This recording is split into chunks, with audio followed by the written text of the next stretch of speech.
What's up, everybody? I just wanted to come and say thank you to everyone who came to the live show on Saturday. We had such a good time.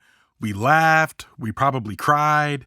I'm not actually sure if we laughed or cried because I'm recording this on Friday before the show, but seriously, thanks to everybody who came.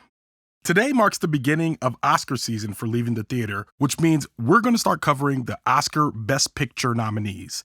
That's right, all 10 films that were nominated for Best Picture at this year's Academy Awards. Now, in the feed, we've already covered Everything Everywhere All at Once, Avatar, Elvis, and Top Gun Maverick. We'll have today's episode and another episode in a couple of weeks covering 2 more nominees. And the week before the Oscars, we'll have the first ever Leaving the Theater Best Picture Roundup. In that episode, we'll review the last 4 films, and I'll tell you what films I'm rooting for to win and what I think is actually going to win which awards. So for my dedicated film nerds, and I include myself among you, you won't want to miss that. All right, let's get to today's movie, which is Banshees of Inisherin. I'm Ronald Young Jr., and I'm on the couch.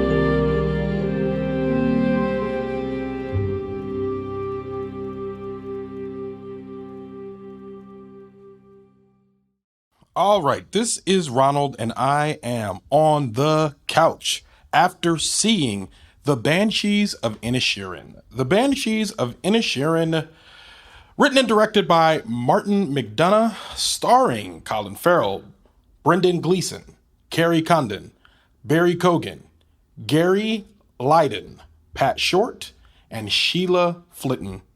And of course, for a complete cast listing, you can go to the link in our show notes. Also, this movie was produced by Graham Broadbent, Peter Czernin, and Martin McDonagh.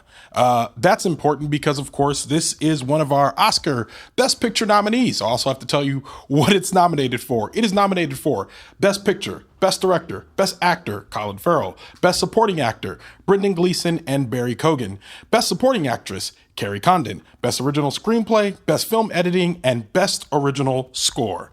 All right, so the plot of this movie is basically it tells the tale of a friendship between 2 people played by Colin Farrell and Brendan Gleeson, in which Brendan Gleeson wakes up one day and decides he no longer wants to be friends with Colin Farrell. That is the plot of the movie. The rest of the movie follows that, the happenings of the interactions between these 2 men and the people that are around them. Now, this movie, early on, I want to say in the first half, I was very into this movie. It felt like a mystery in all the ways that I've said. It draws you in. It makes you want to watch it, all of that. And you really want to know what's going on. Where is this going? And for that reason, I mean, well, let's talk about some good things about this movie. I think the acting is good. I think the writing is good. I think the ways in which they're interacting with one another is good. It reminded me in some cases early on, like a Wes Anderson film. But then it kind of falls away from that relatively quickly. And it's pretty to look at. Like, they're in Ireland, they're on the cliffs. There's lots of, vibrant colors. I like the interactions between everyone. It's like pretty to look at. It's a period piece set in 1923, but it doesn't really feel like, it doesn't feel very 1923-ish, if that makes sense. It doesn't feel like the timing of it is nearly as important as the relationships. Okay, with all of that being said, oh man, I'm going to have to read like 30 think pieces to really understand what I just watched, because I don't really feel like much happened in this movie. I know there's a metaphor there. I know somebody probably read it. I know somebody has a bunch of thoughts about it, but I'm going to have to read through those to really think that I can appreciate this movie, because on its face, I think it took a big swing, and for me, it missed in a very specific way. with Oscar movies, I feel like there's always a tendency for these movies to come out, for people to watch them, and for them to have conversations with one another that kind of like dice up the art in a way that encourages this nuanced conversation and this reasoned, we're like, I feel like sometimes Oscar movies are nominated for people who think they're smart to be able to talk with other people who think they're smart and talk about what they saw that no one else saw. And in this movie, and that's honestly, that's exactly why I read think pieces, because I'm like, okay, I'm going to get in on these conversations and see what y'all saw. And maybe I can go back to this movie, watch it again and understand it. But for me, for a movie that is largely about a relationship between two men, I think I might have missed it. I just think I might have missed it. And that's kind of generally my problem with Oscar movies anyway, is that it kind of requires something of the audience to be like, well, you just didn't get it. And I don't like when I don't get it, because it feels like there's two parts of it. The one part is that I not get it because I don't think that you did a good enough job explaining it or making your actual point, or am I just not like looking deep into the art enough? That being said, there's parts of this movie that I think really did affect me. There was parts towards the end where a couple things happened and I started to tear up. But when the movie ended, I don't know that I understood what I was being told. Like I like a movie where, and it doesn't necessarily need to present the moral up front or any of that, but I like a movie that doesn't just make me feel, but makes me leave in a way that I continue to think and kind of grow. And I just feel like I missed it. And that, for me, in my mind, I'm already rating it lower in my mind, because I'm like, I don't think I'm a dumb man, but obviously there's something I didn't grasp. Now, I guarantee y'all, I'm going to read like 40 think pieces as soon as I'm done. And the whole premise of leaving the theater on the couch, the whole premise is that I'm giving y'all my feedback immediately after watch this. I just turned this movie off. I just turned it off. And so like right now, typically what I would do, like if I weren't reviewing a movie, I would sit down and read 40 think pieces. But my friend Jess pointed out to me, it was after we saw Tenet, she was like, yo, Ron, if we have to like go read about the movie or watch it 6 times, was it actually good? And she brings up a good point, because I'm like, with Tenet, I did watch it 7 times and I did eventually think it was good. And now I watch it and really enjoy all the little things that come out as I watch it. I really do enjoy that. But Tenet is a different movie. It's an action movie. There's a lot more puzzly things going on. So it's not that it's bad. Like I said, I think if we go down through the nominations, Best Actor, Best Supporting Actor, I think they did a brilliant job acting, both of them. So I think they both should have got nominated. Both Brendan Gleeson and Barry Keoghan got nominated for Best Supporting Actor. I thought they both did a fantastic job. And I need to go through the rest of the field, but I don't see them robbing anyone else by them both being in that category. And Best Supporting Actress, Kerry Condon, she did fine. I don't think that she was particularly better than anybody else. Like, she was good. It wasn't that she did a bad job acting. I just didn't know that how much she contributed to like the whole of this movie. So I know this movie has something to do with grief. I know it has something to do with death and war.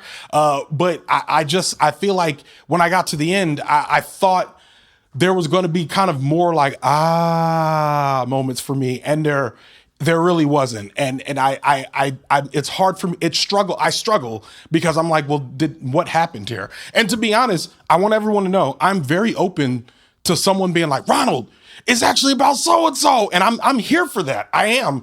But again, if I didn't get that from watching it, or if there's more information that I needed in order to get that, then I don't know how effective this movie was. So it's definitely not going to be my pick for Best Picture, but that doesn't mean I don't think it deserves to be there. If Avatar is nominated, then honestly anything can be nominated. But I'm thinking about my frontrunner being Everything Everywhere All at Once. And when I left Everything Everywhere All at Once, I felt like they landed the plane. I knew where I was going. It felt clear, even though this was a movie, like Everything Everywhere All at Once was a movie that wasn't necessarily spoon-fitting directly things to you. It was leaving room for things to be like superfluous and fun and kind of like undefined, but also it was making a point with the main plot. And I feel like with this one, I didn't get that nearly as much. It has best original score. I thought the score was fantastic. And it's funny, I always know when a score is good when I'm still thinking about it after it's over. And I was thinking about the score a lot, the ways in which they set things up and the ways in which I just really enjoy what a good score does to a movie. I remember before Black Panther won Best Original Score, I was thinking about the score as much as the film itself. I'm like, the score is actually doing a lot. It's really doing a lot for my emotions right now. So yeah, I mean, I don't think this guy's going to win Best Director either, but we'll see. You know what I mean? Like, we'll see. Yeah. So with that, I think I would give it.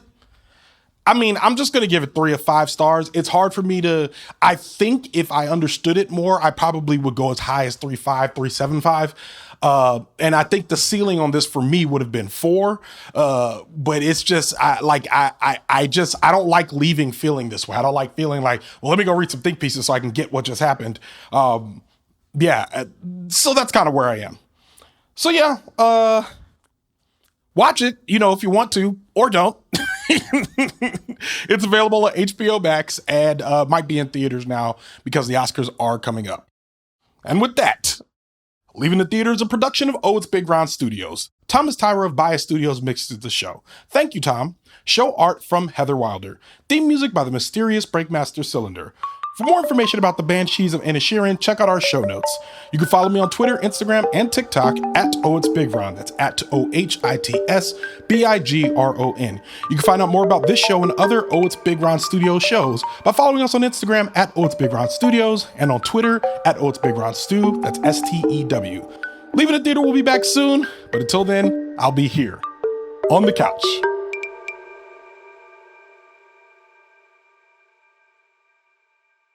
Check, Ronald. Check. You know what it is? It's Ronald. It's Ronald. That's who it is. Check.